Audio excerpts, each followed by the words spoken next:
In times gone by, one quarreled oft with Guizhong concerning mechanical principles. We each had our ideals, and neither would yield.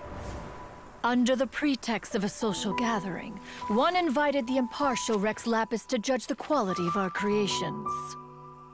But Rex Lapis declared that Guizhong's Obscuro Vulpus mechanism was superior. Though one was too proud to acknowledge it, in one's heart, one knew that Guizhong was indeed the superior talent in the mechanical arts. As for the story between Guizhong and Streetward Rambler, that begins with a certain bell. In Guizhong's opinion, while mechanisms were no substitute for human composers, they were yet capable of producing simple but fine melodies.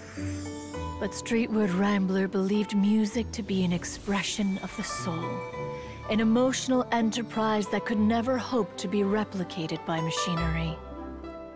They argued endlessly, until one asked Rex Lapis to intercede. He confiscated the bell and designated it for ceremonial use. Thereafter, one would often find them convening in the mountains, discussing music, mechanics, and all the affairs of the mortal world. But these good times were not to last. War broke out between the gods, and soon engulfed the Guili Plains. Guizhong was overpowered by the enemy, and fell in battle. When Streetward Rambler and I arrived at the scene at long last, all that remained among the ruins was her lifeless body.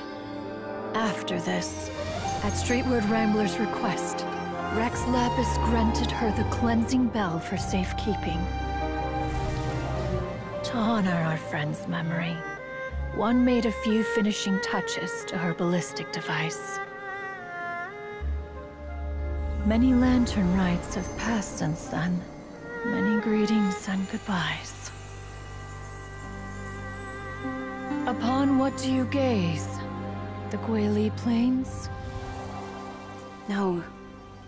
It's everything.